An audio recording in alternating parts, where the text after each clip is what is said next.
Kia ora, welcome to another episode of the podcast. I'm sitting here with my friend Georgia Tiao. and we hope you enjoy this conversation.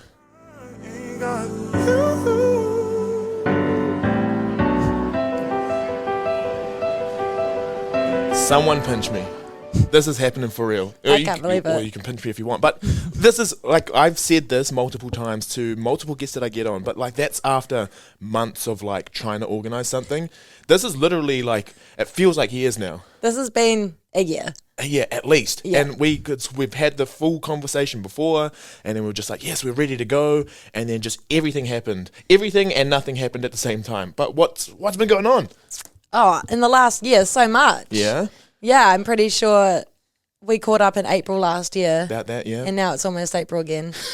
And our mock conversation would have changed so much by now. Yeah, but that's the cool stuff, and I mean that's why it would have been awesome if we like check in to see where you're at. But then it's going to be cool for me to see your reflections and stuff as well. Yeah. But a lot has happened. You have obviously been doing what you've been always doing, but then also building on the stuff that we spoke about then. So that's what we can get into a little bit today.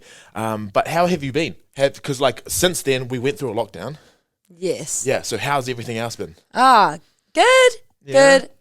Sometimes not so good. Yeah. Sometimes great. Nice. I don't know if that's the best way to explain it. I think that's humans though. We're dynamic and we go through different things, but then we're very quick to move on from where we're at. Yeah. Yeah, and like we just kind of like, oh man, I'm onto this now. And then it's not until you think back to those things you're like, man, that was either really great or really shite. Yeah, it's interesting because I really wanted to come on this podcast Yeah. a year ago, and I think the first time we organised it, I sort of was like, I had something on, but then didn't really push to go back on and try again. But I've always wanted to be on it. But then some days just wake up and I'm like, I just can't do it. Yeah. I just can't talk. I just don't feel like catching up. I don't know. Yeah. And that's the thing, is because you're putting yourself out there as well. Like you want to be able to give the best that you can. Yeah. Because you know that like so many people are going to be, sorry, no pressure, but like so many people will be listening. But like if you're not feeling yourself in that moment, there's going to be things that you say, or you're going to answer a question and then you'll listen back to it in time. You'll be like, what the heck? Where was my head at? Exactly. So like, unless you're feeling comfortable, and that's what it's all about. I want you to feel comfortable so that you can, put your best self forward. Yeah. Yeah. No, I'm feeling very comfortable today, Saturday morning. Yeah. I'm ready to go. Yeah, we're ready to go. That's awesome. So, I guess we'll let people know who you are a little bit. So you're from Dunedin? Yes. Born and raised? Always. Yeah. Right. So tell us about, being someone from, because most of the people that I get on and around Dunedin have moved to Dunedin, but then yourself, like going through school and all that and kind of setting yourself up here, has it felt like, have you ever had time away from Dunedin? No, not anything longer than a holiday. Yeah. No, so that's quite insane really, because I'm 25 years old now and I haven't left. Yet. Yeah. Because I remember last time we were talking, you were thinking about maybe doing a little bit of... Hopefully next year. Yeah, and what would you think to do in that time? I'm hoping to go do that London trip that Dunedinites love to do. Nice. Yeah, I really want to go to London, but I mean, the road's my oyster, really. It's really hard, eh? It's really hard. It's like trying to set up a podcast with someone and and then things just keep coming up. I know. If I can't organise a podcast with you, how am I supposed to organise an OE? Yeah. But so like all of your schooling's been here. You've had like groups of friends and stuff. And something that I find interesting with people who are born and raised in different places is that they start to notice either people leaving or new people coming into their lives and then leaving at some point. Yeah. What's that been like with you? That's tough. Yeah. People come, go to uni and then leave. And it's like, Dunedin's a cool place. Nothing wrong with staying. Yeah. But no, it's good because I do have friends here from high school that are still here. So you keep those friends, but then people just look at Dunedin like it's a party town and I'm in and out. Yeah. And I think that's the, being someone who moved here and then stayed for a very long time. Yeah. That was the difficulty for me as well, is just like seeing you start thinking that you're building a good foundation of friends and then they just leave because like they're just here to get their qualifications and then they're out of it. And then you being part of sporting teams as well. Yeah. You get the talent from elsewhere who come in and then they leave. What's that been like? Because you're a baller. Yeah. So tell us about the baller journey. I love basketball. Yeah. Not netball, basketball. Let's be clear when you say baller. Yeah, sorry. Yeah, yep. The original ballers. Basketball, wow. Are you asking when I started? Yeah. 10, when I was 10 years old. Yeah. Yeah, so that's a long time. Yeah. Played for Basketball Otago when I was 11 and then pretty much onwards from there. under 13s, 15s, 17s, 19s, 21s, Yeah. 23s. Yeah. And what was the draw card into basketball? Because, like, as we know, so for international listeners, New Zealand females are usually pushed towards netball. Yeah. Which a lot of people don't even know what sport that is. But, but like, basketball was kind of seen as, like, it's the more, I hate using it, but, like, everyone would see it as, like, the masculine version of netball. Definitely. But so what was the draw card for you to go into there? Yeah, it's so random. I think I was at intermediate. I think I was at Tahuna, and one of my friends' mums was just like to me and a couple of friends of mine, you guys should go trial for the under 13s basketball Otago team. I honestly don't know where that came from. I think we played a mini ball team. Yeah, we were in a mini ball team, and we're like, okay, Otago, like, big deal. Yeah. And then just went for it and then loved it and then continued on from there. Were you one of those kids who would play a lot of sports, or was this? Yeah. Oh, okay, right. So, like, you'd play a couple, and then it wasn't a while until you found which one you really liked? Yeah, I always loved basketball. Played netball, softball, all those kinds, touch, volleyball, but I was all right. Like, I wasn't bad, but I definitely was better at basketball than these other sports. Right. Yeah. Right. And did you find that training for it started becoming easier because you actually enjoyed it? Yeah. Yeah. Yeah. And then having a good group of people as well who want to... Because what's the community? Yeah, what is it like with basketball down here? Like, is there quite a big community, or is it quite small? It's a big community. Yeah. When I was growing up at high school, this amazing coach, Mark Dickel, came back to Dunedin. He used to play for the Otago Nuggets back in the day, and then left to play college at University of Las Vegas. Right. But he came back, moved back to Dunedin with his kids and his wife, and he was here for probably, I can't actually remember, 4 to 5 years maybe, and he was a development coach, and he was incredible. He had us all at morning academy at 7 a.m. every morning before school, training hard. And previously to that, Otago never really had a good track record at these tournaments, like at nationals. Like, I remember my under 17s team came like 16th out of 18. I don't know. It was, and we just like loved it because we just loved being there. But he came in and he was like, "Look, I love you guys, love for basketball, but you guys need to start working harder to start winning these things." So he came in, and then all of a sudden, our team started doing well. Yeah. The boys, the under 19 or under 17 boys that year won the nationals, which is a big deal because you've just got these boys from Otago coming in. Like, we're normally shorter, not as athletic. Well, they were, but yeah. And then they went and took it out, and then he really created a family dynamic within basketball Otago. Is he still involved with down here? He moved to Christchurch to coach the men's team there, so the Rams, and now he's actually coaching in the Philippines. Wow, okay, right. But it usually does take someone with like that immense passion or that drive to come somewhere and actually start something like that, right? Yeah, he actually initiated a trip for 2 South Island teams, so a boys and girls team, to go to Las Vegas and play. So I was lucky enough to be in the first year for that. Me and a few of the other basketball players went over to Vegas and played for 2 weeks. It was awesome. That's so cool. Yeah. You actually get to like travel. It was awesome. Yeah. Because like a lot of the sports that they're kind of on the periphery, especially back then, would be like, it's not your typical sport, especially for females as well. But then seeing that you actually got to go overseas, did that make you feel like, no, this is definitely something that we could do? It was awesome. Yeah, it was. And at that time, like, not as many players were going off to college, but since then, like, heaps of female ballers go over, and males, Actually, basketball is getting a bit more recognition in New Zealand now. Were you kind of around, because I know like Otago also had some struggles with other things as well, but then how did that have any impact on your basketball growing up? No, I don't think so. Okay. No, they did go through a bit of a financial situation. Yeah. And then hence there's been no Nuggets, or there wasn't any Nuggets, which is the men's Otago basketball team, for years, ages. And then, but just recently, like last year or the year before, they came back. So it's been cool. And then just for everyone else who's regular listeners, and then when we talk about the Otago dancers and we talk about the Nuggets, now we're putting it all together. Yes.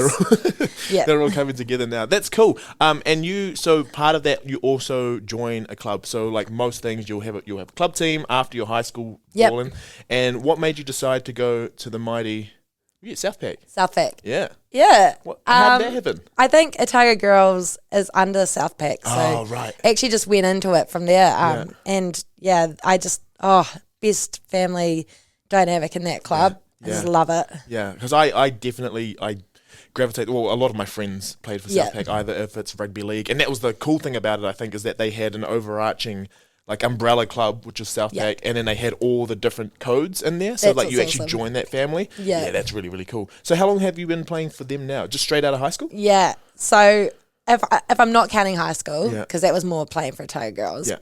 This is my 8th year. Gosh. Which makes me feel so old. You say that now, and then like, because you imagine the amount of games that youve played, like that's a lot of hours that you put towards dedicating to that club. That magic basketball team. I just love it. Yeah. I barely missed any games in that whole 8 years. Yeah. I reckon only like maybe 3 to 5. Wow. I was always there. That's such a small amount. I know in one season I'll probably miss that much just because of like injury or just like illness or something like that. So you've managed to maintain your body across that time. Let's just touch wood, but I'm not a huge injured person. Right. I don't normally get that injured. Do you think that's like what is it about it? Do you do recovery really well? No. Or have you just been lucky?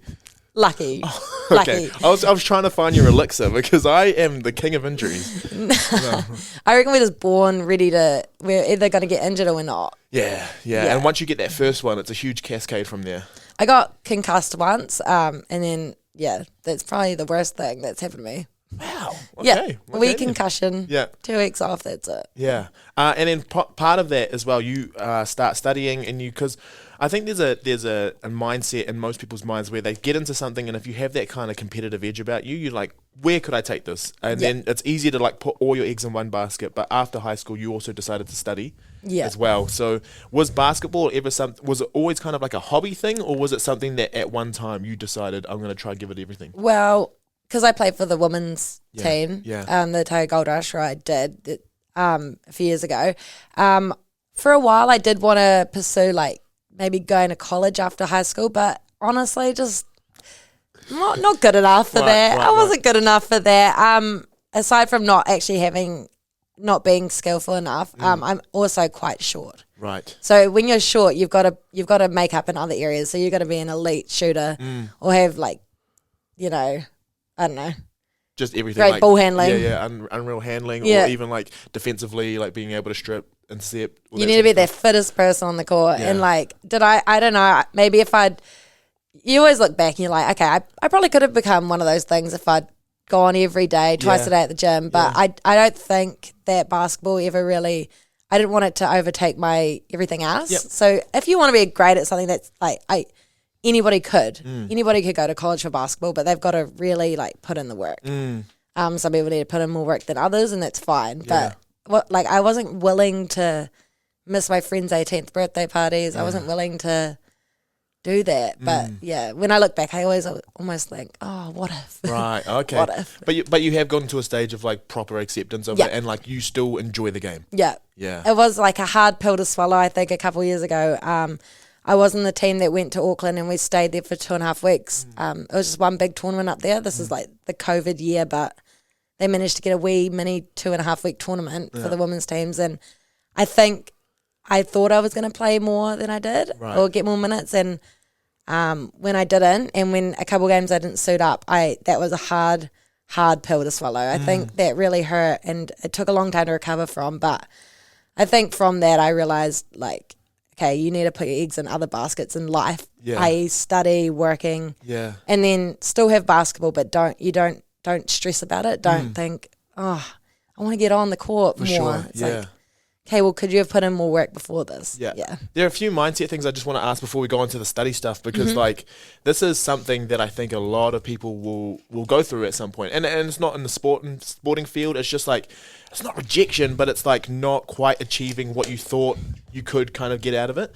So, when you're not getting those minutes, when you're actually not named in the squad as well, but you're part of a wider squad, and like you're with your teammates who you've been training with this entire time. So you're like, it's this weird bittersweet thing where you're like, I'm so happy that you're all getting this, but at the same time, like, what could I have done? So how did you actually manage that for yourself? Oh, it hurts. Yeah. I think I'm actually quite used to rejection. Okay. From an early age. I think when I was in under 13s, I made the B team first year, and then the A's the second year. That was exciting.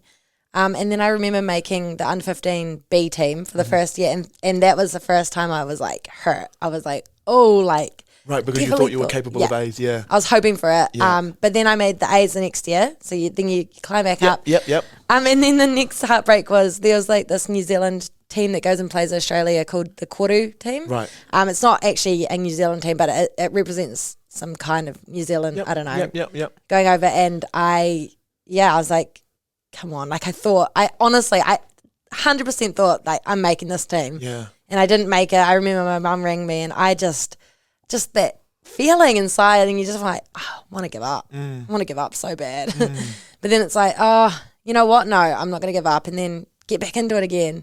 And I've been doing that for years. And there was one year where I was under 23s, and I played. Yeah, I did play, but I didn't play as much as I'd wanted to play. Yeah. And I thought, oh, that really stings. Yeah. And but then I went back to Dunedin, played club, and actually worked really hard and managed to get the MVP for the club that year. Yeah.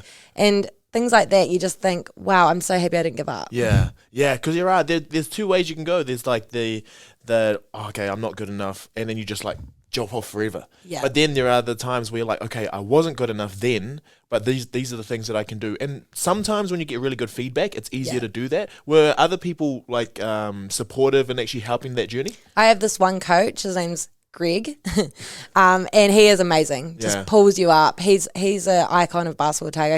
He pulls people up. He sees things that other people don't see, and he just wants you to train. He just wants you to work. Yeah, he's great. Yeah, and for you, when you realized you had to put that work in, what was the kind of the mindset that you had? Was it like, I'm here to work, or was it like, this is a bit hard, I don't know if this is for me? You do have that mindset to start off with, but then when you envision what you want and you realize that what you want is greater than how hurt you feel, my goodness, you go again. But that heartbreak, I think after that Gold Rush time a couple of years ago, that really hurt my mentality and mental well-being, mental health. Actually quite like intense. I didn't realize, but I didn't play really last year. I played club, but I pulled out of Gold Rush because I just the fear of not making it again after like quite a few times I felt, or making it was fine, but then not playing many minutes, that for all the training that you do, it just kind of hurts. And some people are cool with that, and that's cool, but I don't know, getting older, I want to start using my time more efficiently with working and study. So I thought, and the pain of getting let down again, I don't know if I could handle it. Yeah, but because like also this is one of your first loves. Like this is the first thing that you dedicated a lot of things to, and then you just feel like you don't want to start hating it. Like it's not the sport you hate; it's just that like there's a lot of things going on. But like if you continue in this like kind of feeling like you're being stringed along, you're just gonna be like, I hate basketball, and then it's just like, oh no, I'm going against everything that I thought I was standing for. You do love it, and that's why I think I need to pull back and think, okay, look at the bigger picture. You love club, and you love playing for South Pack, and you love being good and playing hard on the court there, and then you like having some other nights free to do other things. And I've talked with quite a few athletes as well, and they said that when they just started enjoying, like even at lower levels, just loving it and just giving everything to it, that's when they actually got their breaks. Because they're just like, they saw me playing authentic basketball, or they saw me playing the authentic myself in that sport. And then people started noticing, and then they just like, oh, okay. Now that I'm not thinking about it, people want me. So that does happen. It's awesome. And then you also give yourself an opportunity to go off and do other things as well, and have time for other things. So you went and studied. So what was your, did you study straight out of high school? No. Okay, tell us about that. No, I worked at Peter Pitt for 2 years actually, full time. I hadn't really made any plans after high school. I don't know. Uni just wasn't, I don't know. I don't remember really why. I just didn't. So like nothing. Even coming out of high school, you would, it was never really, like kind of back in your mind, but not really. I don't actually know what I was thinking. I don't think I had any future plans other than to get a job and make some money just in the interim. I suppose I really did think that I'd go to uni at some point, but once I had this amazing idea of what I want to study, because everyone thought, I'm going to go to PE school, or I'm going to go do accounting or law. And I was like, I don't know what I want to do. And being 18, 17 years old at high school, how are you supposed to make that? Thank you. Decision. It's massive. Because this is most times, for most people, they would say that is a decision for the rest of your life. Yeah. Yeah, but you still have people in their 30s, 40s now in the climate that we're in, restudying so that they can go into another field because they realize what they were in was not where their passion lies. Yep. So 2 years, like seems like a long time when all your friends are like almost finishing their degrees. That I'm 20, I'm 21, and I'm about to go get a job here, and it's like, what the heck? You're still a kid. Yeah, so now it's probably like good thing you did that, because what did you decide to study and where did that idea come from? So I decided to study sport nutrition actually. Yeah. I think I was really interested in nutrition from Peter Pitt because, it's a healthy takeaway, or that's what everyone says. Yeah. Subway, Peter Pitt, healthy. Yeah. And I was just interested because I remember my boss told me once, just whispered it to me, the whole meal Peter's actually less healthy than the plain. And I thought, what do you mean? And then she's like, they use wholemeal sugar. And I still don't really understand what that means now. Sure.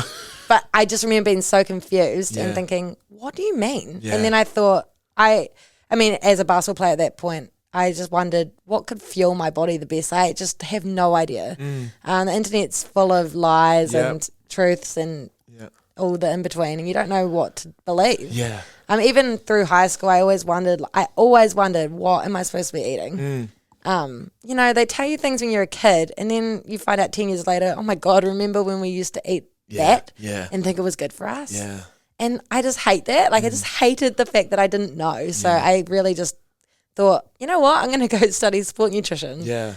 Yeah. And you're people who are like in sport, you're around it often, you're fueling for performance. Yep. And if you're confused, imagine what majority of the population who has no idea about any of this, and they're just getting fed like all of these different things. Like, you should do this, you should do that, you should do this, but don't do that.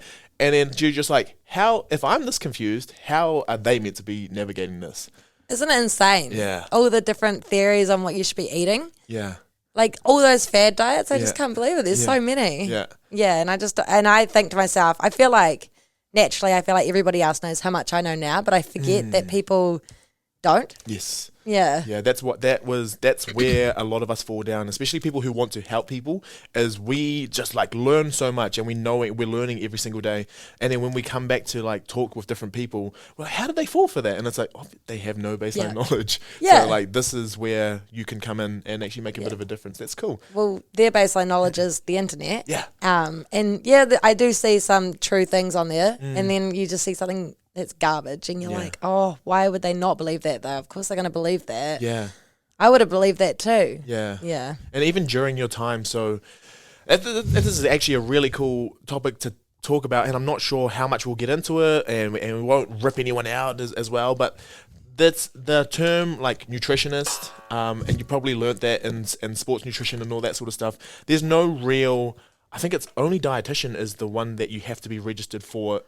Yes. Yeah, but like anyone, most like if they do a course or something, or they're providing some sort of nutrition advice, can be called a nutritionist, right? But that doesn't mean that they have like not all PTs are on the same level, because like everyone can do a 6-week course versus someone who's done like 3 or so years in study. Now you've been at tertiary education, you've been learning from the university and being like ingrained in it.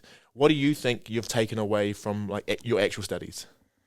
What have I taken away? Yeah, because most people will be like, you don't need to go to university to learn this stuff. Yes. I learned it from this. So let's so much. Yes, yeah.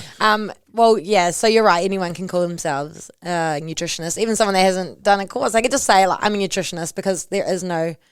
Oh, really? You don't have to do anything. Like you could just say you're a nutritionist. You're not. So it's a marketing thing. But because there is actually a registry in New Zealand, the Nutrition Society, right. which you can be through the masters here at uni, you can apply to be an associate registered nutritionist, and then therefore afterwards go into being a registered nutritionist. Okay. Which is good, but even so, like I could not have done this like extra registration and still come out of uni with that. Like it took me 4 years to get that degree and still be a nutritionist as well as the person that says they are or did a 6-week course. It's tough. Yeah. And sometimes it comes down, especially because a lot of us just want to know the answers very, very quickly. Yeah. It comes down to the person who markets themselves the best. Yeah. And for some reason, we as like very educated people suck at marketing ourselves because we think that our knowledge is the one that's going to get people. But people want fast, people want quick. How have you been kind of battling with that? Yeah, well, we didn't learn how to really market ourselves. I didn't study marketing. Yeah. That's hard. So I sort of look at things like what would I fall for when I'm on Instagram? What do I fall for? Looking at like the aesthetics and stuff, and then try and think, oh, how could I do that or whatever. But I think what I mainly got out of the nutrition degree and the masters is the ability to talk to clients or people in a encouraging way, not like properly. Yeah. And also how to find the information myself. Yeah. I think it's interesting. I remember while I was studying, I was so annoyed because I was like, why can't they just tell me how many carbs an endurance runner needs for a 4-hour run? Yeah. Why can't you just tell me? Like, and then it's like, no, you can't just tell someone a figure because it changes all the time. Absolutely. So they've taught us, they've gone into depth about how to find this information. Rather than giving me the exact numbers. Yeah. They don't give you the exact numbers, not really. Yeah, and that was my biggest gripe when I turned into a lecturer or when I was a tutor, is people would be like, oh, would this be the art? And I was like, it depends. Can you give me like every other parameter? Yeah. And they're like, for someone like this, would they need this many carbs, or like would they do these exercises? I'm like, what do you mean? I don't know. Yeah. It could, and maybe not. Who knows? It depends on all these different things, and that's why knowing where to find the information is more important than just knowing, which I feel like if you look at two different people on social media, like there's the one person who says stop doing this is wrong, it's like, but it could be right for some people. So that's what's hard about social media. People just come with like straight facts, and it's so hard because you can't really sometimes these things work for other people. It's just hard, and you can't, it's really hard when you're promoting yourself, or if you're posting something about nutrition online and you're like, oh, like, is that right? You're like going through 100 papers, research papers, and being like, how many people concluded this? Otherwise, some, obviously, that there's papers for and against everything. Yes. So how can you really say with such certainty that this is what it is? Yeah. I mean, there are some things that you can say with certainty, this is what it is. Creatine is like works. Yeah. But sometimes it doesn't. Yeah. And sometimes it works more for these types of people. Yes. And like there's very specific parameters, like you said before. So like in this population, it only worked this much, but in this population, it works this much. So it's just it's a huge ballpark. But the thing with that is that you can find that one study that backs up everything that you've been saying, and you're just like, this study says this, and you only use that one study. But I could come out and find 10 more that counter that. So you just have to be very, very like aware of the stuff that you're putting out. Yeah, that's cool. That's hard. As part of your masters, did you have to do a placement or anything? Yeah, so I actually did my placement with Southpack, which cool. is really interesting, and also at the nutrition clinic here. Yeah. But yeah, Southpack, I was planning on doing the netball team, but they've only got their trials this weekend actually, so that's true. Yeah. I haven't done a heck of a lot for Southpack, although I do have a seminar that I'm doing on Zoom next week. Yeah. So a sport nutrition, sort of game day nutrition. Awesome.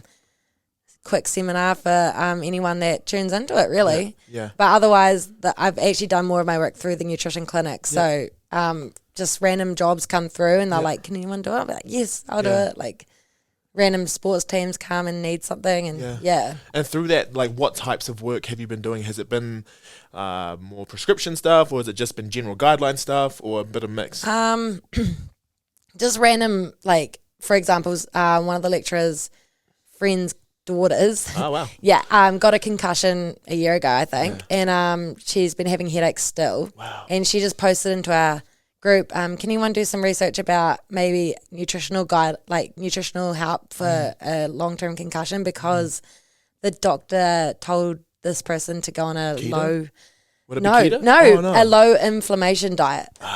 I hear that so much. What is a low inflammation diet? I don't even know. But that's actually interesting that you say keto, because then I put my hand up and I was like, I'll go have a wee look into it. And I found that, the keto diet could work, because it uses a different side of the brain. And sometimes I think it's the glucose can feed some of the mechanisms of the concussion like coming back. But that we're not saying, so if someone's going to clip this, I can tell, and it'll be like, keto is good for concussion. No. There are some studies that suggest, it's very early days, but it did suggest maybe because the brain uses a different area to process the ketones. Maybe Maybe. it could like reduce the effects of a concussion. That's interesting. So did you end up, I mean, because that's the fun part about our jobs. It's the taxing part, but it's also the fun part is that if someone comes to you with an, like, hey, what about this? Yeah. You get to go learn more just to like come back. Do you enjoy that process? I do. Yeah. Initially, it's like, oh my goodness, like you've got to. It's starting from scratch. You got to go through all these papers. You got to find out what all the experts say, and then you got to come back. It's a lot of work. What initially seems like a lot of work for one person, but no, because you're gaining so much knowledge from that. Yeah. So it's worth it. Yeah. Yeah. And then you get to a point where someone will ask you a question and you don't know where you remembered this from. You're like, oh, it could be this. And you're just like, where did I learn that? And it's just because every time you encounter someone, you go do like a huge lit review just to be able to come back and answer that one question. Exactly. So it's worth it to begin with because there's so much I don't know. There's so much I don't know yet. And I'm willing to go and find out and then come back to that person. Yeah. But then hopefully keep some of that for the next person that needs that. For sure. And there will be general concepts that you come across quite a bit. And what are the main ones? Because actually, let's plug what you do now. So you actually started your own little Yes. what do you call it, a business? Embark. And Yeah, people say business. It's weird. I don't. I mean, it is. I guess it's a service. It's a service. Yeah. It's early days. That's what it is. Even though it's been like a year, but it's still early days because I've been studying, so I haven't been going too much. But I started an Instagram page called Embark Nutrition, and I'm pretty much just initially I was promoting just like some wee healthy facts, putting it out there on the page. But now, I do see some clients. Whilst I'm doing my masters, I also do that. Yeah, because it's good learning for me as well. For sure. Yeah. And part of that. So, what was the drive behind it? Well, actually, firstly, Embark's a really cool word.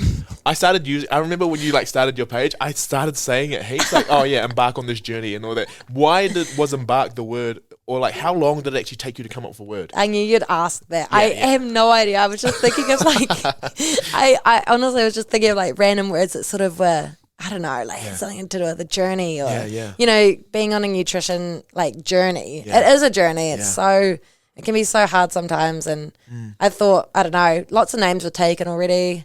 And I thought, Embark, I don't know, it's kind of cool. Yeah, it is. Even when people say to me, like, how's Embark? I'm like, that's so weird that, it's good.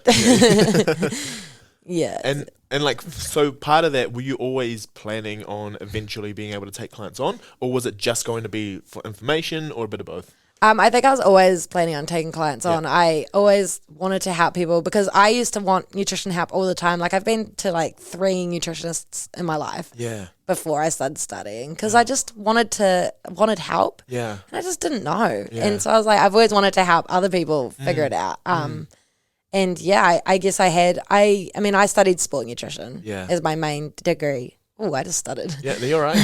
As my main degree, but my master's is in advanced nutrition. Yeah. So anything. Yeah. And I guess when you're studying sports nutrition, it's all the normal nutrition papers plus PE papers. Yeah. So like learning a bit more about exercise physiology and stuff. Yeah. So I can help most general nutrition inquiries as well. Yeah. And so part of this, the same thing that happens, and I don't know if it happened with you, but it definitely happens with me and a lot of my friends as well, but ours is more on the exercise side, is that you just get these weird ideas from like family members. Family members are always the first to be like, hey, I read this, or some really close friends. Or maybe even yourself, you'll be like, oh, I always thought this was the case. What were, you don't have to, actually, no, let's do it. The like first 1 or 2 things that you get often where you're just like, I don't even know where this came from. Where did this idea of like a fact come from? Yeah. Well, heaps of people come to me with random things. Yeah. So like I work at the print room every now and then. Yeah, right. And they're just always talking about like random fads, like just random like micronutrients. Like off the top of my head, I can't even think of them, but they just think, oh, apparently this helps you like lose weight or go to sleep or and I'm like, what? I've never even heard of that before. Yeah. Then I go and look at it and I'm like, oh, okay, actually, yeah. It kind of does. Well, apparently. Yeah.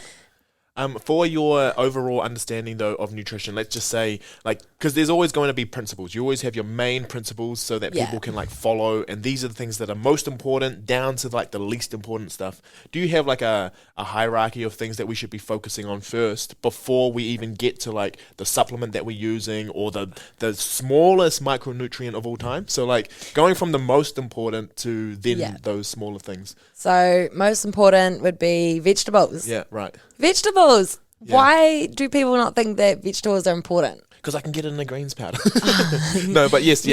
Because like they've always told us eat, well, they used to say 3 veggies, 2 fruit, but now it's 5 veggies, 2 fruit.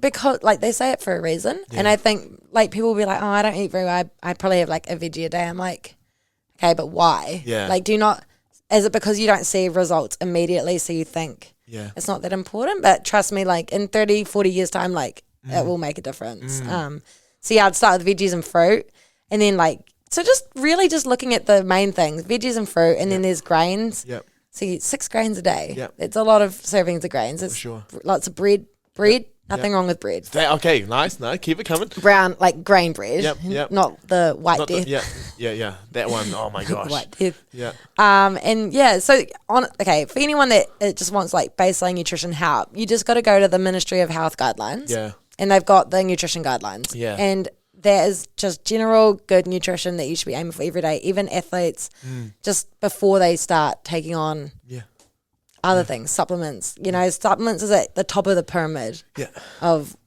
importance. Yeah.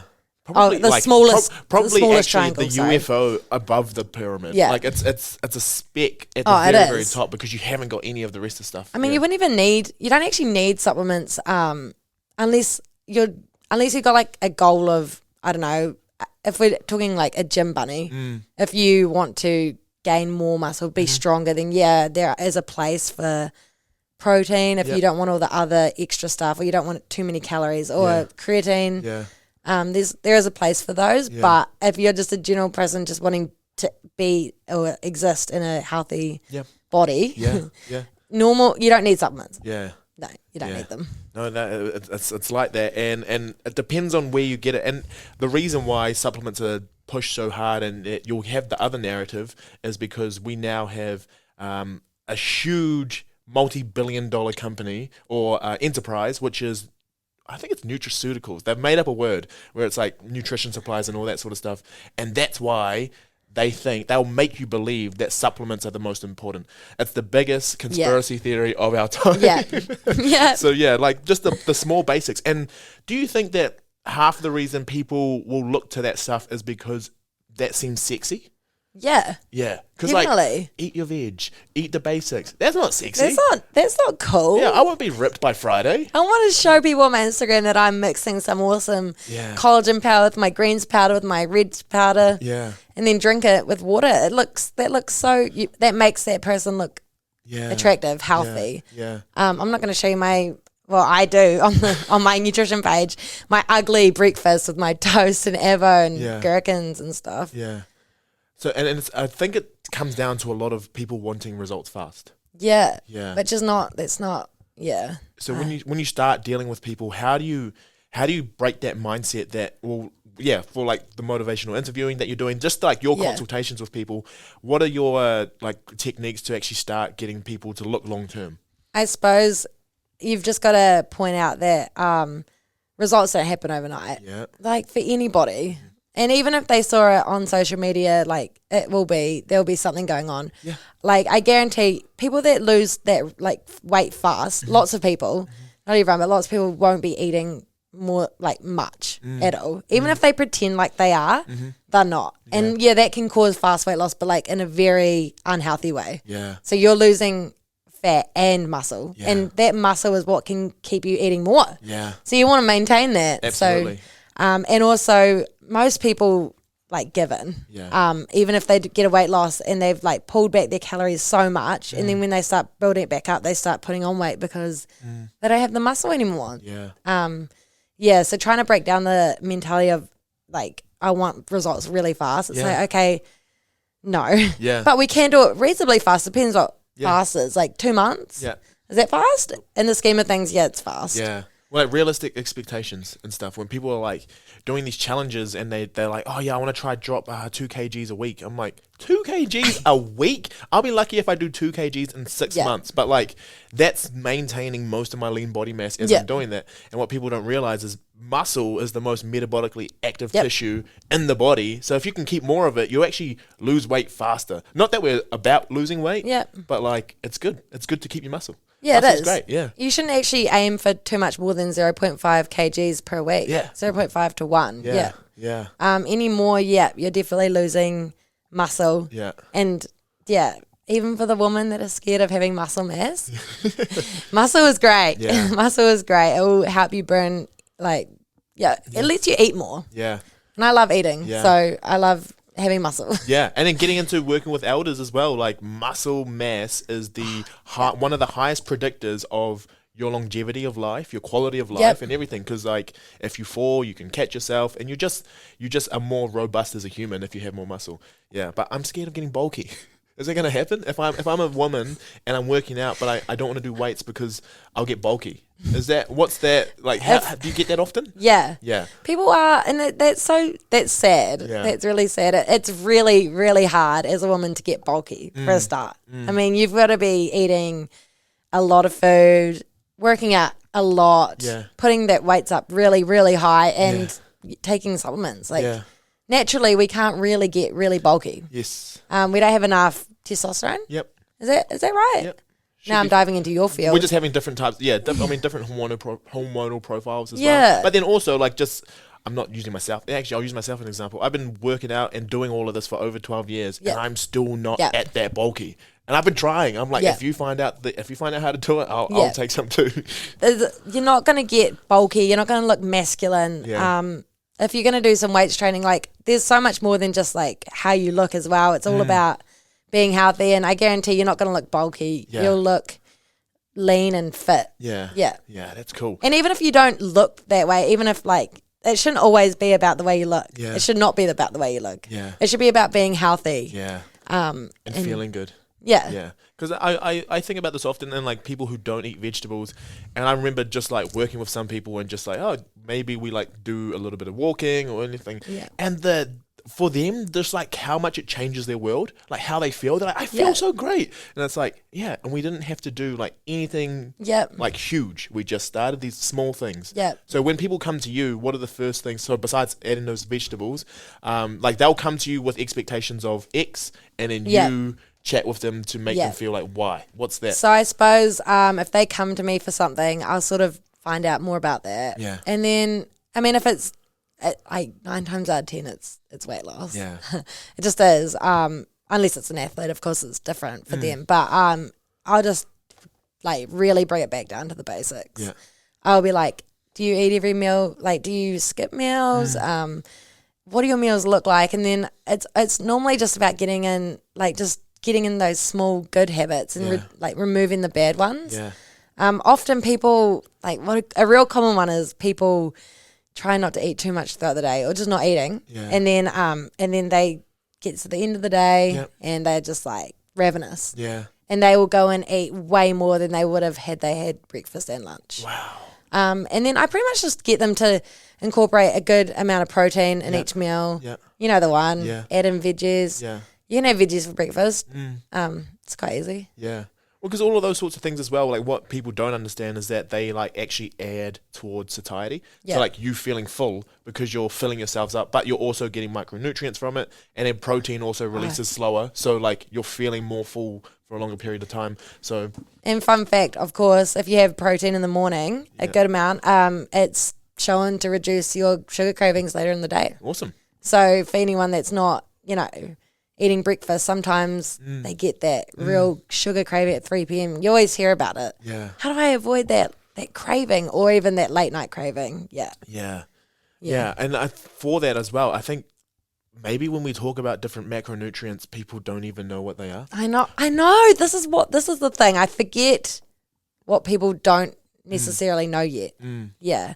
So I could be talking about things like that with like a client, and they'll be like, sorry, I don't want to embarrass myself, but like, what's protein? Yeah. Oh, and then I'm like, sorry. Yeah. I'm so sorry. Like, I'll just bring it right back. Yeah, because we're like, in this meal, you want to increase this, and we'll probably reduce the carbohydrates a little bit. And then they're like, what one's the carb and what one's the protein? And that's just where we're at with people who don't know. And that's why they're so easily susceptible to being like buying into all those different things. So baseline knowledge, I think, is going to help a lot of people. Yeah. It does make me laugh when people just randomly say to me, they don't care. They don't care that I study nutrition. Like my friends and family, they don't care because they'll just say something and not feel embarrassed about it. Like, carbs are bad, aren't they? Yeah. Like, or they don't even say aren't they? They just say, oh, like, I know that bread's bad, so I don't eat it. Like, no embarrassment. I'm like, excuse me, bread is not bad. Yeah. And where did you get that from? Yeah, and just from that, actually, that's something that we got into maybe towards the end of my degree, where we started talking about good and bad. Yeah. And painting things as black and white. Yeah. Do you have like a particular stance when you're talking about things as either good or bad? So, yeah, interesting. I don't even see foods as good or bad. Yeah. So they're food. Yeah. So chocolate's food, Yep. chicken's food. Yep. Yeah. And then there's like more healthful foods and less healthful foods. I don't like pinning foods into like, because I eat heaps of less healthful foods when I need to for other reasons, mental health. And then if you start looking at foods like they're bad, then that creates a bad relationship with food. Yeah. And that's really early on as well. That would be for like, even for me when I was early teens, like, you know, the woman around me might just be like, oh, sugar's the enemy. And I hear, when you hear words like that, you start to question, oh, like why? And then you start to have a weird relationship with food, and it starts really early. So the problem, it's a problem. That's your stance with it, is just like you have, we just have food, and then we kind of fill it all out during the day, and then it's our overall balance of our food. That's when we start looking at health or different things, and it all depends on your goals as well. Like you might see an athlete eating chocolate because they've just had a huge training session and they need to replace that, and all of a sudden that's not a bad food. It's needed. So it's all about necessity. Exactly. It's what people need, and day to day for most people, I would say have 80% healthful, and then you can have that 20% or maybe 90-10. Depends where you it depends what your goal is. If you just want to like live a happy, healthy life and you don't want to focus too much around your nutrition, or like don't want to think about it, just aim for like 80% good healthful foods and then 20% less healthful. If you need that, if that's what you need. And in most instances as well, like the foods that we think are the healthful foods are the ones we've been told most of our lives. Like eat your veggies, eat your fruit. Because I remember there was a very strong period of time where fruit ended up becoming bad. Do you remember that? Yeah, it kind of is still, because it's got sugar, but like well, the like health guidelines in most countries say 2 fruit per day is good, but like they're really hard up the 5-6 veggies a day because they're like the elite, and then fruit's still good for you because it has so much good stuff in it, like fiber and all those micronutrients that we get. But yes, it does have a bit of it's natural sugar, but they don't really say like 5 fruit, 2 veg, you know. But still, I would never tell someone to veer away from the fruit. I mean, there are circumstances where people have got like pre-diabetes, but again, I haven't dove into that yet, so I'm not actually entirely sure. But there's always a place for fruit. Absolutely. Yeah. And just like what its ability to actually satiate you at a very low energy intake. But like it's low energy intake, but you also get a lot of different like good micronutrients out of it as well. You'll hear people say like fruit's the enemy or don't eat fruit, but they'll be eating like ice cream, they'll be taking supplements that they don't even know what they are. And it is hard because you think, what? Like how did that come up in your mind that you think fruit is bad, but all those other things are okay? For sure, yeah. And now, like, what I've just realized is that we, because we're like, we know so much and we're just like going at it, and we're like, how do these people get you're going to be dealing with a lot of very regular people when they come to you with this sort of stuff. And it's really easy for us to like explain things and then make them feel like, I'm stupid, I should have known this. So what's your approach to actually making them feel like this is normal, like we're here on this journey together? We're embarking on this together. We're embarking this. Yeah, so like when you get them in, how do you like take them through the stages? It's a conversation. I mean, I get all their details and stuff first, but it's more of a conversation. What what's your goal? Sort of what's been going on? Why is this goal your goal for a start? Yeah. And then kind of discuss what they think maybe they would like to change. Right. So you really put on them. You ask them the questions, the motivational interview. Yeah, good. Why do you want that? Like to get why is that goal the one that's in your mind? Yeah. And then you sort of you talk with them and think of ways to get to that goal if it's reasonable. For sure. And then they come up with how they're going to do it. Yeah.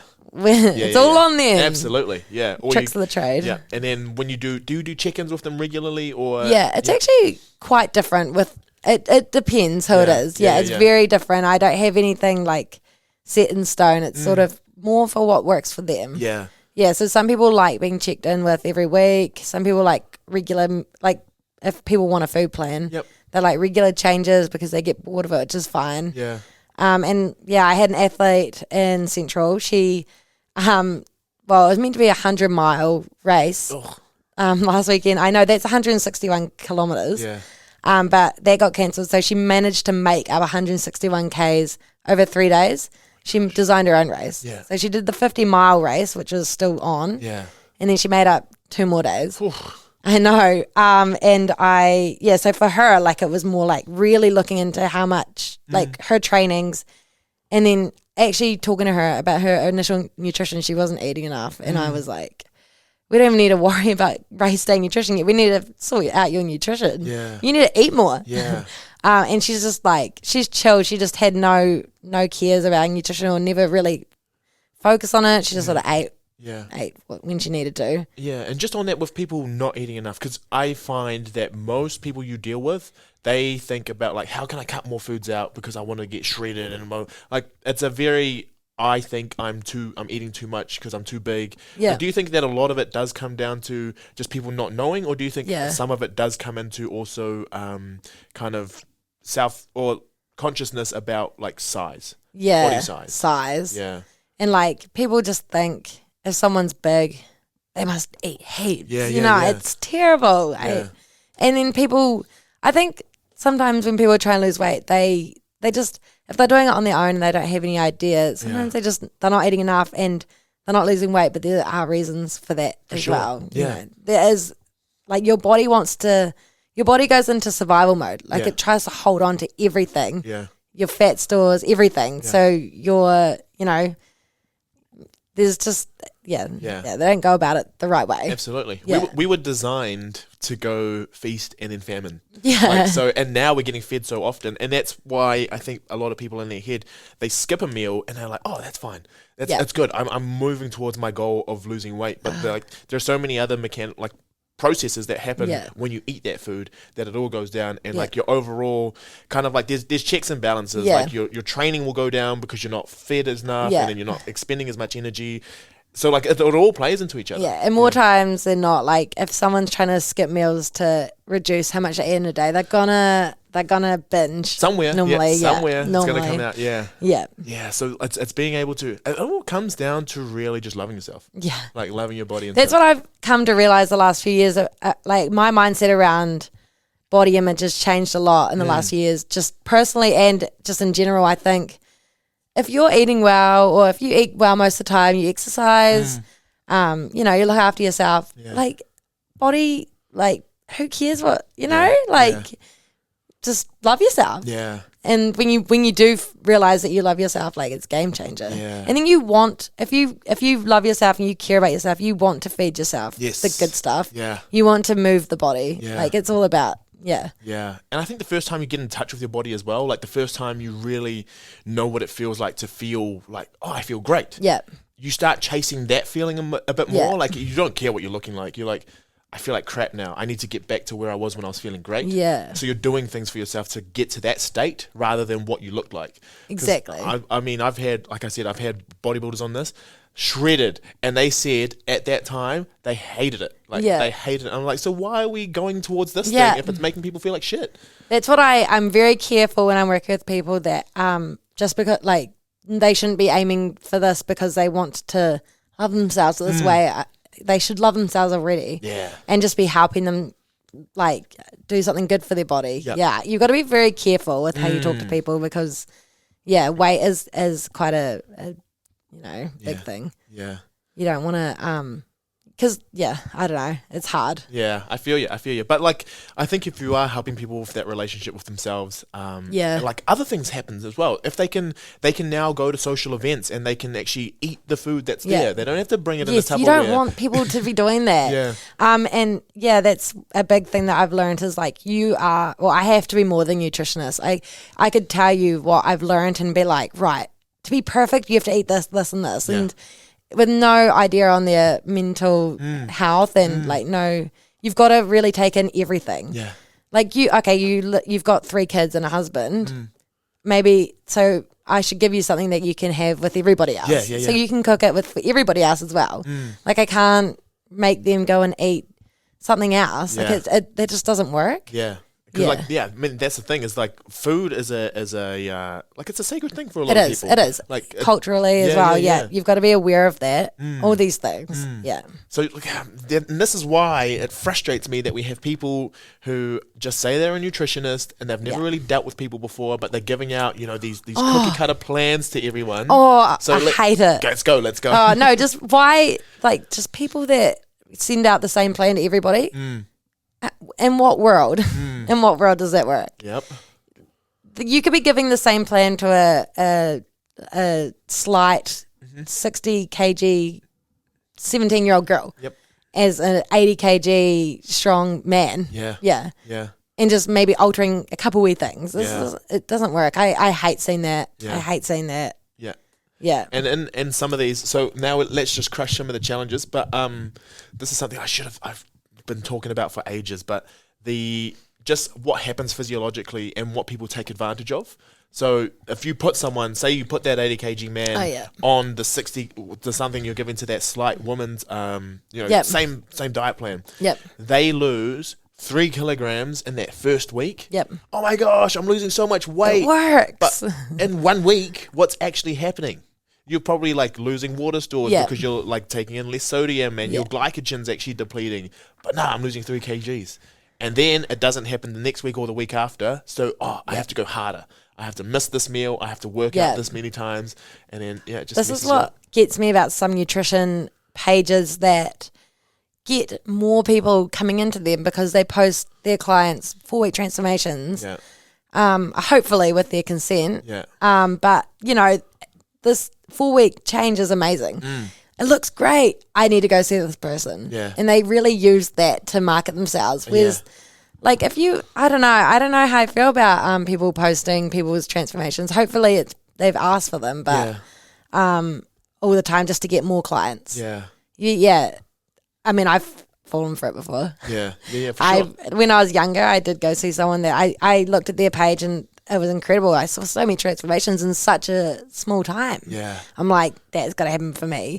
Did it. And then I found the meal plans incredibly hard, restricted. I felt like this is too hard. And that person just didn't seem to have too much. Like they had so many people. They didn't really care. There was no individualization. There was no meeting. There was no like consult. No. It was just like, oh, this is my weight, this is my height, this is my goal, and this is what I look like. And then just sent through a food plan and was like, here you go, good luck. And I still think about it, and I still think, wow, like, I mean, it would have worked. Okay, had I followed the food plan properly, I would have lost weight. This is when I wanted to lose weight. This is when I was really focused on it. This is a while ago now. And I tried to stick to it. I did, and it was so hard. It was so hard, and I couldn't. And I thought, damn, I'm a failure. And then, and I've talked to other people that's gone through the same thing, and you can't stick to it. It's just so hard. I think the thing about that hurts the most is that any other attempt that you're going to make, you feel like you sucked at the first one, so why would I continue? Like, this isn't for me. I can't do this. I can't even follow this simple meal plan. But what you didn't know is that like was something that was then put onto your life. It was imposed on your life rather than working with your life. Exactly. That's exactly it. That person didn't have any idea what my life looked like. They're just like, yep, this is good for you because this is how much you weigh. So this should be about how much this will work for you to lose weight, which, look, it probably would. But then I couldn't go out on social events. I couldn't go and, there was no room for there Yeah. was no wriggle room. Yeah. And I've talked to other people and they had the same issues and now they've got issues with their body because they thought, wow, I can't even follow this person's meal plan. And then this is the bigger conspiracy theory, is that from that you're now insecure about yourself because you feel like you're not good enough. And then they'll sell you all of these other things because they're coming in on those insecurities about you not being good enough. Yeah. And then they'll just be like, oh, buy this. And then this will make everything happen. Yeah. And you just continue to cycle down this like, it's still not working. I'm still a failure. Yeah. I'll keep buying all these different things. It's a huge pyramid scheme, really. It is. Yeah. Yeah, because those food plans would have worked if I could stick to them. But like there was no way to stick to it. Like, I mean, if I had, like, I would have lost in another area. Like my mental health would have gone down. Yeah, just it's a whole big thing that you've got to look at when someone comes to you. Yes. So when they are coming to you, you know how do you? This is my final question of this stuff because this has been unreal. How do you like take it all in without becoming, too much of a counselor or without feeling like you're giving all of yourself? Because it's really easy. Yeah. We're people who love to help. We'd be there all the time, but then we feel like we're drained after. We're like, what the heck just happened? Yeah. So how are you making sure that you maintain, it's not just professionalism, but also keeping yourself safe? You've got to give them your full attention and listen, but you've got to do a lot of listening. Yeah. I can't just say, this must be how you feel. You've just got to empathize. And I do empathize with everybody. But you've just got to listen, let them talk. Yeah. And then I'll never say, oh, I've had that too. Or never bring myself into it. But I will say, most people come to me with things that other people have suffered through. Yeah. So I'll be like, I've heard this a lot, or this is common. Just make sure that they feel like normal. Yeah, for sure. Or they don't feel like an outcast with their problems. Yeah. And I try to remove myself and just listen and not give advice. You don't want to give too much advice because you just want to work with them to figure out the best way to get through that. Yeah. Yeah. Yeah. So not working, you've got to work with them, not for them. For sure. If that makes sense. Yeah, and in that, when they start to come up with their own solutions for different things, they're like, oh, wow, I am smart. I can do this. This is me. And, they've actually come up with something that is supplementary or complementary, to their life. Yes. Yeah, so they're feeling like this is something that will work. Yeah. And then they go away with that positive affirmation that they are someone who can do it. And then if they come back to you later, you can just keep working on it from there because it's an evolving process. It might work 2 weeks and then they're like, oh, things have changed. Then you can adapt That's the hard bit when people, they're so motivated and I'm motivated with them and I'm getting real excited and then they're doing it and then something happens and I can't stop this from happening, but they start to fall back. And then sometimes I message them, I'm like, should we catch up soon? And they're like, I'm really busy with work. Yeah. And I can't do anything because I'm like, we can make changes now. I know that you're falling. I felt it before myself. I don't tell them that, but I felt this feeling where you're so motivated and then it's gone. Yeah. And all of a sudden you're falling and you can't get back onto the right path. Yeah. And it's really hard for me to just wait for a message back or I'll even just try and call them. Yeah. And they're busy with work. They're busy with everything. And I just got to wait. Yeah. I got to wait for them to come back and be like, I need help again. Yeah. Okay.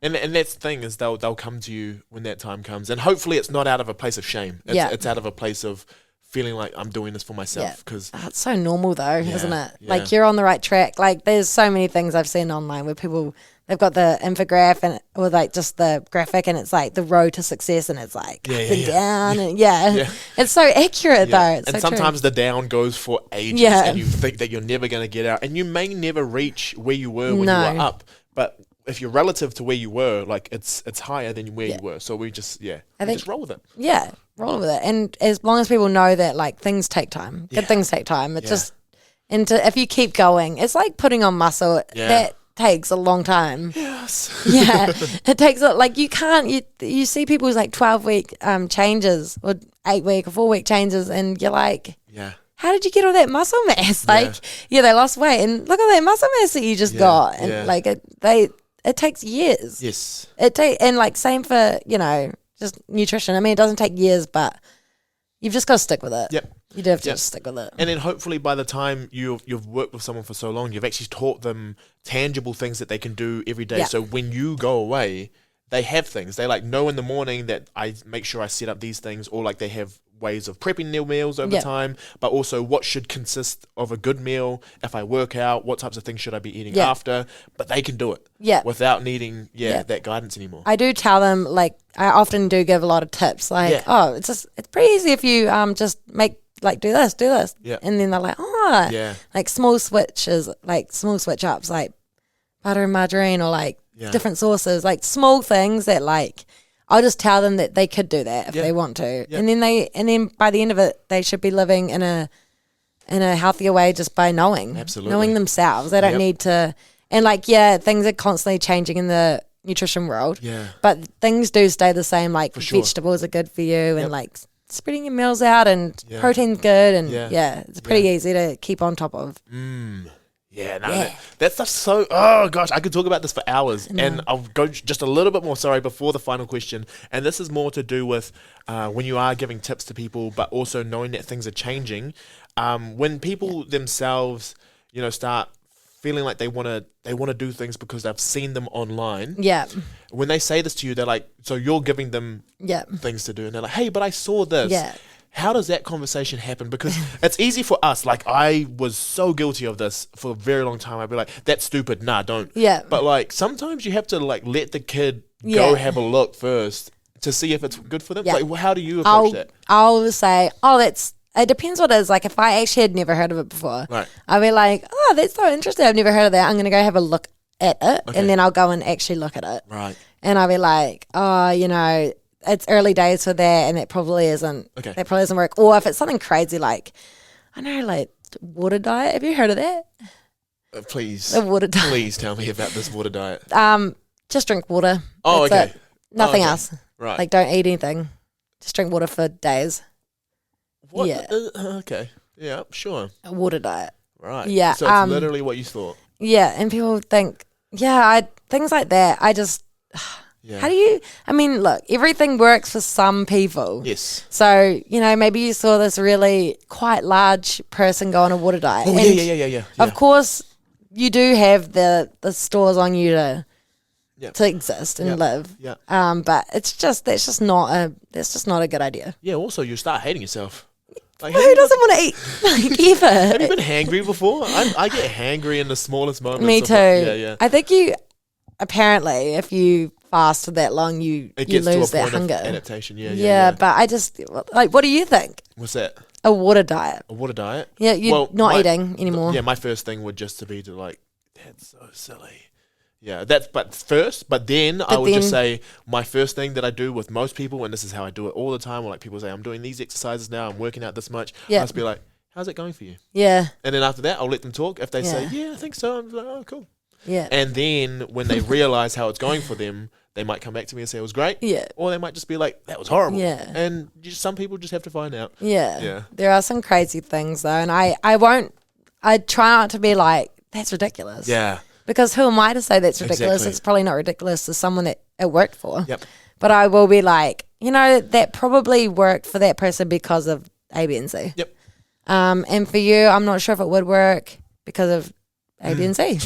Yeah. Yeah. But then you also, that curiosity that they had as well, like you want to foster more a curiosity in themselves to figure out a little bit more about themselves. Because I used to come across as a dickhead because I would just be like, no, it's stupid. And just make people feel like they were dumb for coming to me with stuff. But I want them to feel like they can come to me. So I just like tried to, actually be properly empathetic. I do like when people ask me nutrition questions, like just anyone, any of my friends or family, because I do like saying stuff. I do like talking about it, but also if I don't know it, I like, you don't know what you don't know either. If someone comes at me with something, I'm like, whoa, I've never heard of that. I'll go have a look at it. Yeah. And then I go look at it and I'm like, oh my gosh, I didn't even, like beetroot juice.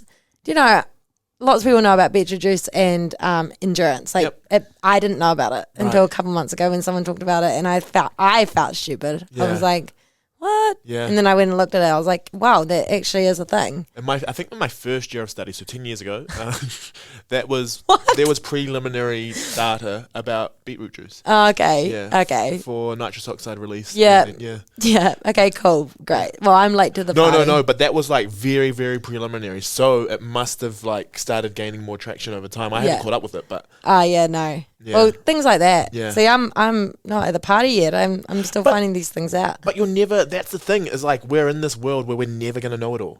And we just, now that you know how to learn though, when it's brought to your attention, you can then critically appraise it. Yeah, well, I was quite resentful about the nutrition degree, not learning like things straight off the bat. But now I'm so relieved and happy that I can figure it out when I'm older. Like things are going to change in the next 10 years, and even my nutrition lectures told me at that point might have changed, and I'll be like, oh, damn, this is what I thought it was. Yeah. And that's what I've enjoyed about this conversation, is that we haven't said anything. Like you haven't said, you should do this. And like the classic, if someone comes on or they got 3 minutes on a news show, they'll be like, so what should people be doing for their health? And they're just like, they should. And I'm like, stop.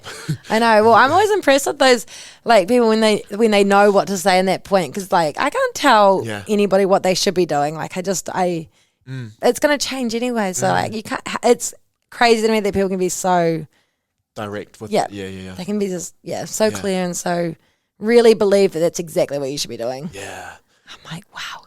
Yeah, I think we're going to have to do a part 2 at some point. Yeah. But because like there's so many things we haven't touched on. Like we talked slightly about fad diets, but like those change in time. Yeah. We also have like the idea of detoxes. Like there's just so many different things that we haven't covered today. But this has been cool to get to know a little bit more about your practice and your philosophies. And then my final question that I ask every single person who comes on is just, what is something that you do every day or close to every day that makes you feel like you've optimized the day? Do you know, that's so interesting that you asked that, because it's not even about me. It's like I walk the dogs.